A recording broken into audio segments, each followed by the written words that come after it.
Back in the box! Specs Mana na with Mama Ali. At syempre, kasama ko ngayon, wala iba kundi si Sweet. Si John Sweet Labor! Hi! Good morning po! Sa lahat na nanonood ng Starbucks, mga kapuso, Mama Ali, good morning sa inyo ni Papa Jack. Pero una, swak na swak ka dun sa ating tanong sa taong bayan. Naman.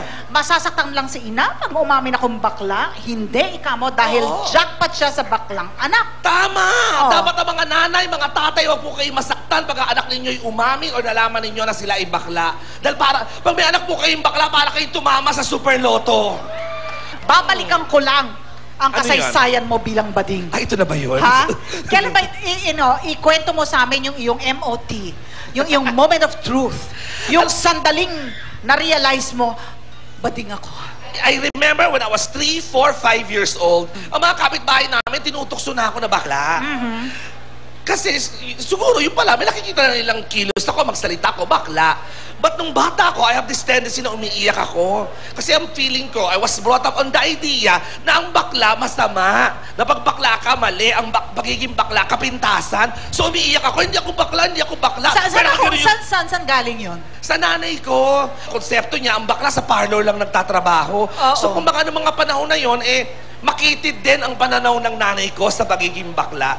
Kaya, binibigyan niya ako ng ideya na hindi ka dapat maging bakla dahil mali ang maging bakla. So ano yun? Talak factor yun? Hindi naman. Parang ang konsepto... Pinagsasabihan ka? Oo. At saka ang nanay ko lang naaalala ko, pag tinutukso ko ng kapitbahay na bakla, ako ang pinapagalitan niya. Kasi ang konsepto niya, kaya daw ako tinutuksong bakla, dahil may nakikita na kabakla ang ginagawa ko. Wala na. Bata pala ako. Kung may kembot na ako maglakad. Pag nagwawalis ako, nakahawak ako sa dibdib. Para hindi magusohan. Correct. Bakit puro nanay ang naririnig ko? Asan ang tatay figure? Hindi ko alam kung ako ay maswerte o mapalad nung bago ako tuluyang nang nagdalaga. Ayan. Iniwan kami ng tatay ko when I was 10, 11. So yung nanay ko siya talaga ang natatanging ni-raise kami bilang single mother. So siguro tulad ng ibang nanay, katulad ni Nanay Vanessa rito, parang dalawa lang din kami magkapatid, ate ko tsaka ako. So parang siguro gusto niya rin magkaapo sa akin, wala magtutuloy ng apelido namin. Siguro ganun ang konsepto nila sa buhay, pero wala nang nagawa eh. So ikaw, it's not so much yung ipagtatapat mo sa nanay mo because she knew no? Alam niya. Ang nanay ko, o lahat ng mother for that matter, naniniwala ako doon, the mothers are the first one to know but the last one to accept. Lagi yan tungkol sa kabaklaan. Yung point na inaccept ka ng nanay mo. Nung college ako, yung nanay ko, nabalitaan niya na member ako ng Teatro Tomasino sa UST. Yes! Nakikita niya yung mga souvenir program na sumali ako sa isang play.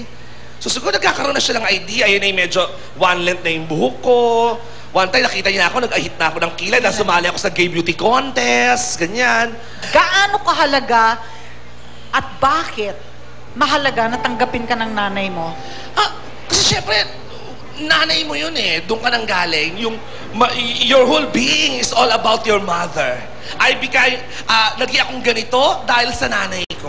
So, gusto ko kung ano man ang kahantungan nitong sarili ko na ito, kung anong tagumpay ang maa-achieve nito, at kung anong ending nito in the future, dapat mahalaga na alam niya at maging parte siya noon. Ano naman ang mensahe mo sa nanay mo?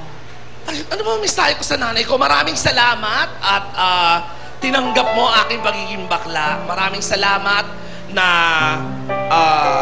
hinayaan mo akong maging ako.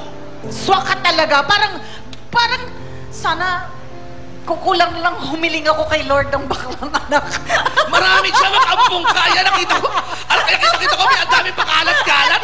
Mga batukling, mga batang bading, andyan, pakalat-kalat. Ay, Sweet, may show ka, ha? Ay, tama. Music Museum. Yan. Ito yung mga sinusuportahan ng nanay ko.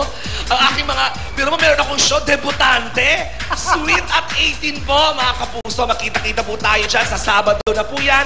May 14, 8 p.m. at the Music Museum. Napakaganda po.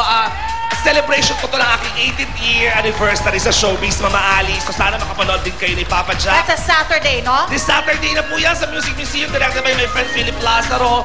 This show is brought to you by GMA, syempre, ng Bench, ng Kalayan Surgery Center, ng Grand Villa Resort dyan sa Los Baños, Laguna at ng APT Entertainment. Maraming salamat sa lahat ng aming mga sponsors.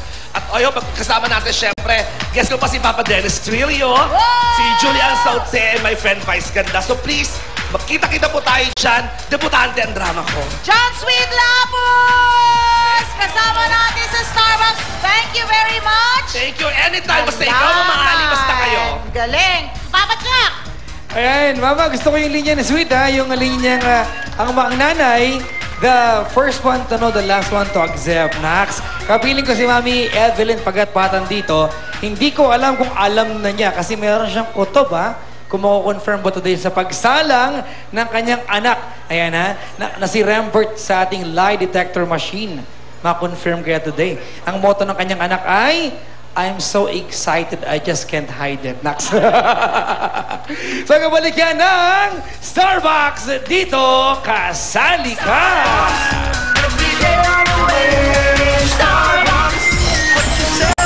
Ilan sa pinakamalalaking